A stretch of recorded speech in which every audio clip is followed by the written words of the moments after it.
that all atoms will either be radiant, solid, liquid or gas.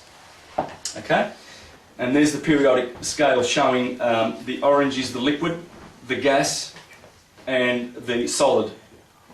Those Platonic solids is exactly, all atoms follow the behaviour, they all follow these solids. They either become something gaseous, or they become something solid, something fiery, or something liquid. Okay? Now, what I want to do is show what these correspond to, and I've already hinted to them. The tetrahedron is a four-sided polygon, they're called. They're called polygons, okay? Next is the hex with 6, the octahedron, the dodecahedron and the icosahedron, okay? They are equivalent to the 5 elements which I spoke about earlier. Earth is not, these are not really elements, they were called elements by Plato, all the philosophers, Empedocles and Aristotle, but they're obviously not elements. They refer to, fire refers to everything light or radiant, as in the tetrahedron. Air is everything that is gas in the universe, gaseous, and water is liquid. Okay, I'm flying through this, sorry, because I need to get through a lot of information, but later on you can just do this slowly at your leisure. Now, Earth is everything that's solid. Okay? And as we saw, atoms will do one of those things. Either one of those things. It will go to be radiant, it'll be a gas, or it'll be liquid, or it will be solid. Okay? Now, a unit of light, sorry, I've got to go down here for this, and I hope the camera will catch this. A unit of light is a photon. Unit of gas we call particle. It's alright, sorry. Unit of liquid is atom. And solid is molecule, okay?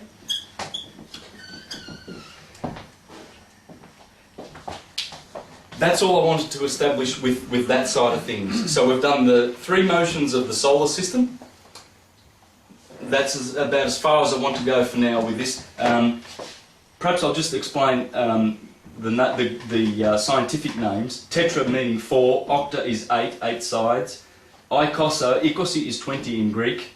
Hex 6. Dodeca in Greek, do and deca is 2 and 10, make 12. Okay? This corresponds to ether.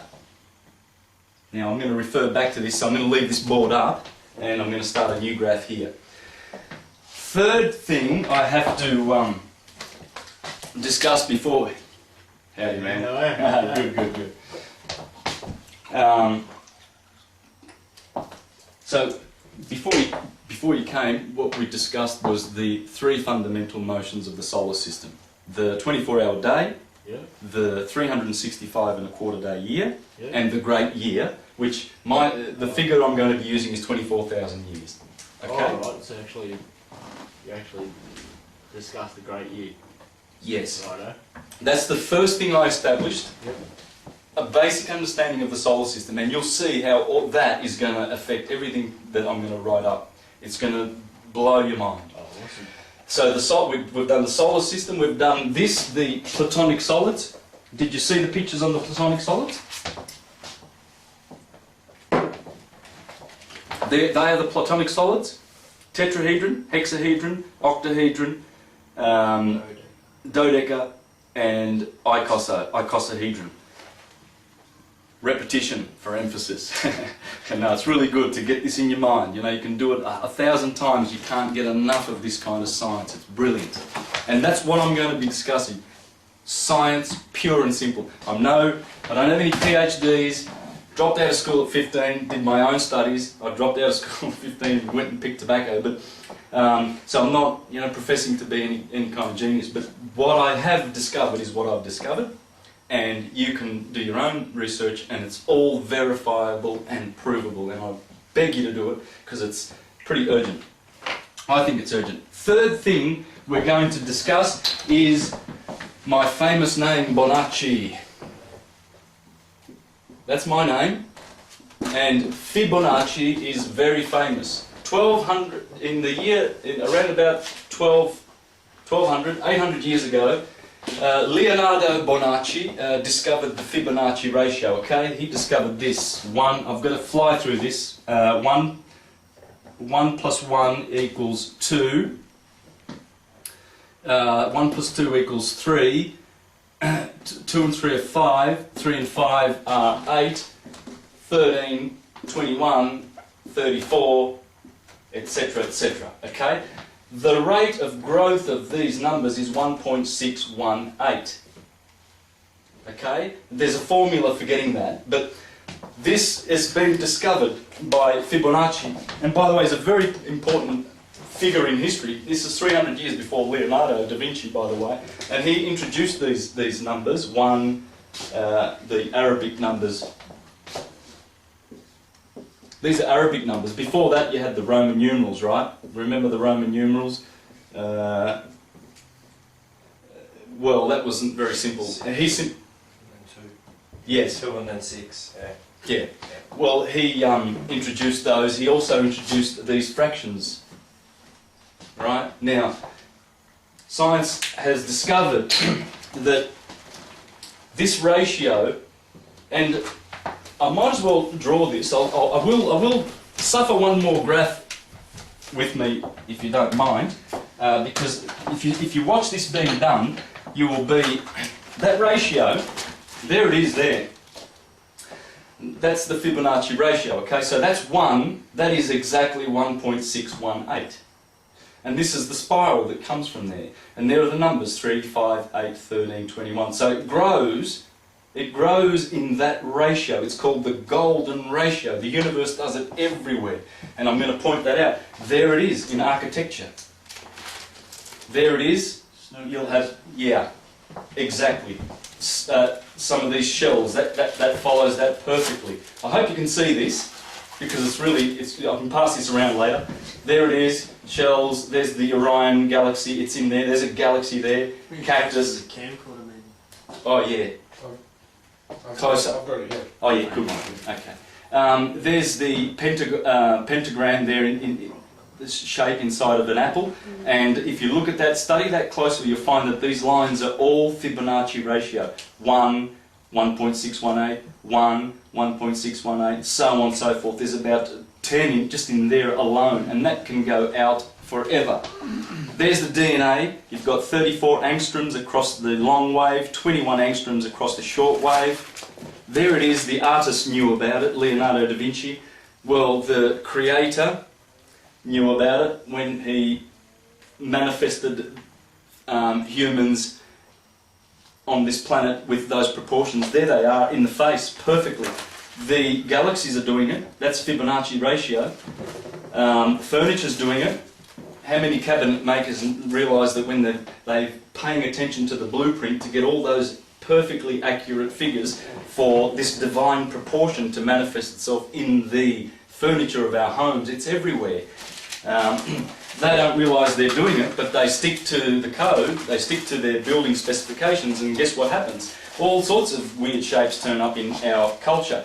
How many people have seen that cross? Those proportions, the Holy Cross. There it is, another cross. Well, that's right in there. The pine cone, 3, 8, 13. It's all obeying. There's music, 2, 3, 3, 5, 5, 8, 8, 13. The Petruvian Man. There's the perfect photo. Want to take a perfect photo? Put your subject in and respect the Fibonacci ratio, and you'll get it right. There's a woman in the ocean, right? I hope you can see that. She's flicking her hair back, and they've superimposed the Fibonacci rectangle over it, and it is perfect. Perfection. Fibonacci spiral. There it is. Trees are doing it. There's the DNA again.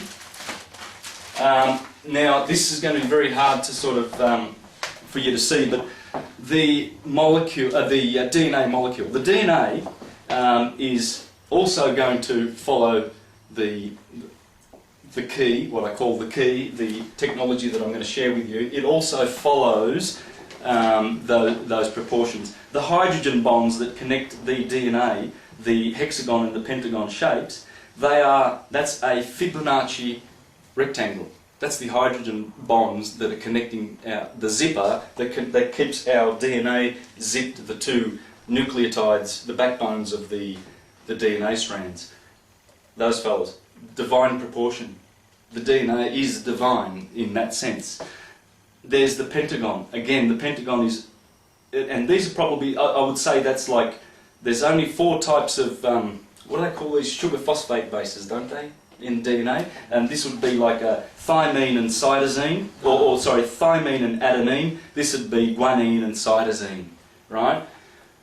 I don't want to go into that, but just to show you what I'm showing you here, there's the pentagon. That's all Fibonacci. The DNA, and as you saw, the 34 angstroms, the long wave, 21 angstroms, the short wave, they are Fibonacci numbers. Okay. Right. Let's go. We're going to go into it now. Without further ado, there's my little fella, the sine wave. Introduce you to the most acrobatic little critter you are ever going to meet. This thing will explain and describe everything in the universe. That's what I'm saying. But you know, I'm only scratching the surface with what I'm revealing about this and what it can do. Sorry. But there it is. Okay, so with what you know about the basics of the solar system, you should be able to navigate through the rest of this course. Here we have, there is the oith, that's the Earth, okay? And we have a line that goes straight through the middle, that's called the equator. Now, who can tell me what this line is?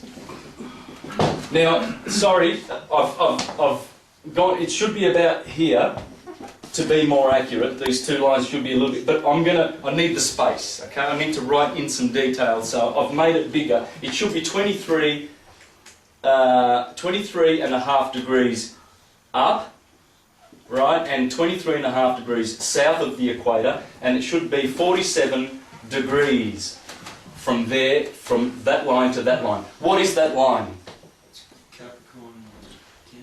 Close, Cancer. Okay, so we've got here, this line is the Tropic of Cancer. Okay? And I'm sure you did your geography at school and you remember this stuff. So, you know, I really do struggle with most people to guess what that line is. It's pretty sad, man. It really is sad. That means we don't know nature. Nature is our best friend, as you will see. Here we have the Tropic of Capricorn.